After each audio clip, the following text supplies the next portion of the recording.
Social media ద్వారా fame సంపాదించుకున్న బర్రెలక్క అలియా శిరీష ఈ మధ్య పెళ్లి చేసుకుని వివాహ బంధంలోకి అడుగుపెట్టిన విషయం తెలిసిందే. ఈమె గత అసెంబ్లీ ఎన్నికల్లో కొల్లాపూర్ నియోజకవర్గం నుంచి ఎమ్మెల్యేగా పోటీ చేసి ఓటమి చవిచూశారు. ఇంతేకాకుండా నాగర్ కర్నూల్ ఎంపీగా పోటీ చేసినా విజయం వరించలేదు. ఇదిలా ఉంటే తాజాగా బర్రెలక్కను పోలీసులు అరెస్ట్ చేశారు. ఈమెతో పాటు ఆమె భర్త వెంకటేష్ సైతం అరెస్ట్ చేశారు. Master minds the pride of India inter MPC BiPC MEC CEC చదివిన విద్యార్థులకు సీఏ మరియు సిఎంఏ ఫౌండేషన్ కొరకు నూతన బ్యాచెస్ ప్రారంభం. ఇంతకు బర్రెలక్కను పోలీసులు ఎందుకు అరెస్ట్ చేశారు, అసలు ఏం జరిగిందనే పూర్తి వివరాలు ఇప్పుడు తెలుసుకుందాం.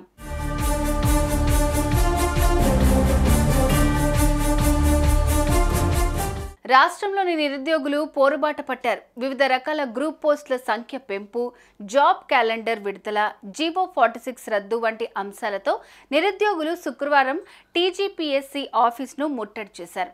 దీంతో అప్రమత్తమైన పోలీసులు ముందస్తుగానే నగరం నలుమూలల నుంచి వచ్చే విద్యార్థి సంఘాల నాయకులను, నిరుద్యోగులను ఎక్కడి వారిని అక్కడే అరెస్ట్ చేశారు. కానీ అప్పటికే కొందరు నిరుద్యోగులు టీజీపీఎస్సీ కార్యాలయాన్ని ముట్టడించి ధర్నా చేపట్టారు. అయితే నిరుద్యోగుల తరపున గళం వినిపించడానికి వచ్చిన బర్రెలక్క సైతం టీజీపీఎస్సీ ఆఫీస్ ముందు ఆందోళనకు దిగారు. ఈ కార్యక్రమంలో ఆమె భర్త వెంకటేష్ సైతం పాల్గొన్నారు. ఈ క్రమంలో టీజీపీఎస్సీ ఆఫీస్ ముందు ఆందోళనకు దిగిన బర్రెలక్క, వెంకటేష్లను పోలీసులు అరెస్ట్ చేశారు.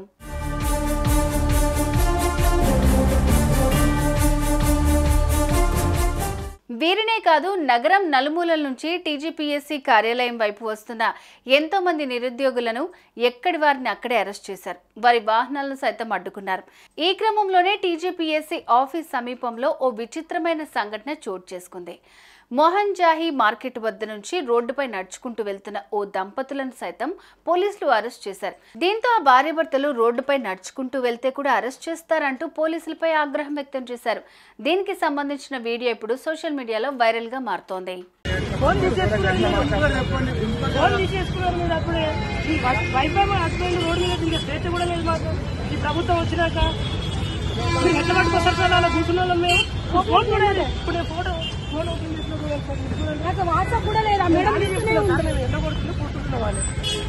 అంటే వైఫ్ అండ్ హస్బెండ్ కూడా చేర్చలేదా ఈ ప్రభుత్వంలో? అంటే రోడ్డు మీద పోవద్దా వైఫ్ అండ్ హస్బెండ్ ఈ ప్రభుత్వంలో?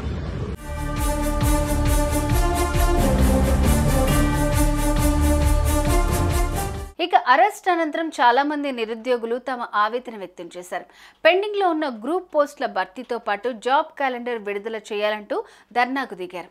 అయితే నిరుద్యోగులు టీజీపీఎస్సీ ఆఫీస్ ముట్టడి చేసిన ఈ అంశంపై రాష్ట్ర ప్రభుత్వం స్పందిస్తుందో లేదో చూడాలి. మరి సుమన్ టీవీలో మీ పర్సనల్ అండ్ బిజినెస్ ప్రమోషన్స్ కోసం కింది నెంబర్కి కాంటాక్ట్ చేయండి.